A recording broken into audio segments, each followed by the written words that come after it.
एक बार की बात है, एक कारपेंटर था। वह बहुत अच्छे अच्छे घर बनाया करता था और वो अपने बॉस का सबसे अच्छा कारीगर था। उस कारपेंटर के जैसा घर पूरे शहर में कोई नहीं बना पाता था। जब भी कोई इंसान उसके हाथ का बनाया हुआ घर देखता तो उसकी बहुत तारीफ़ किया करता था। ये कारपेंटर 40 साल से अपने बॉस के लिए काम कर रहा था और अब उसकी उम्र 60 साल हो गई थी। उसने सोचा कि मुझे अब रिटायरमेंट ले लेनी चाहिए।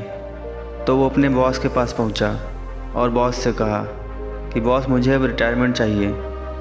मैंने 40 साल आपके साथ मिलकर बहुत अच्छा काम किया है और अच्छे अच्छे घर बनाए हैं और अब मैं रिटायर होना चाहता हूँ। तभी बॉस ने उससे कहा कि मेरे पास एक बहुत बड़ा प्रोजेक्ट आया है और मैं चाहता हूँ कि तुम ही इसे पूरा करो, और ये प्रोजेक्ट पूरा होने के बाद तुम चाहो तो रिटायरमेंट ले सकते हो, तुम्हें कोई नहीं रोकेगा।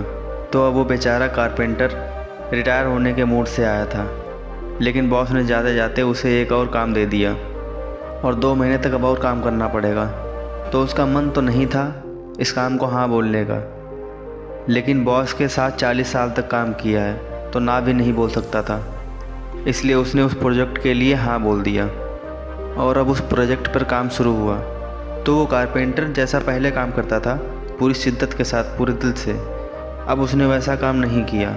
उसने बहुत ही ढीले तरीके से और जैसे तैसे उस घर को बना दिया। उस कारपेंटर ने अपनी पूरी ज़िंदगी में अगर कोई ख़राब घर बनाया होगा तो यही घर था।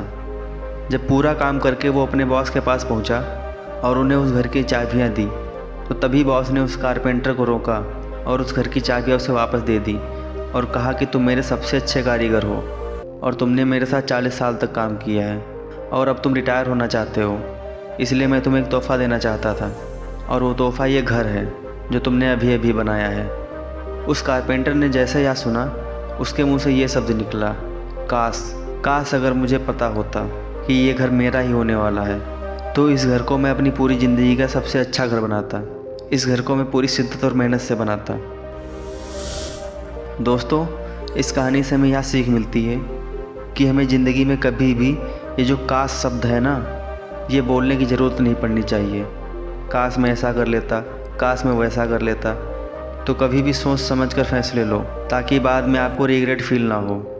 मैं जानता हूँ कि कुछ चीज़ें ऐसी होती हैं जो हमारे हाथ में नहीं होती हैं, तो ऐसे वक्त में काश बोलने की जगह जो हो गया है उसे भूल जाओ और ज़िंदगी में आगे बढ़ो और नई शुरुआत करो।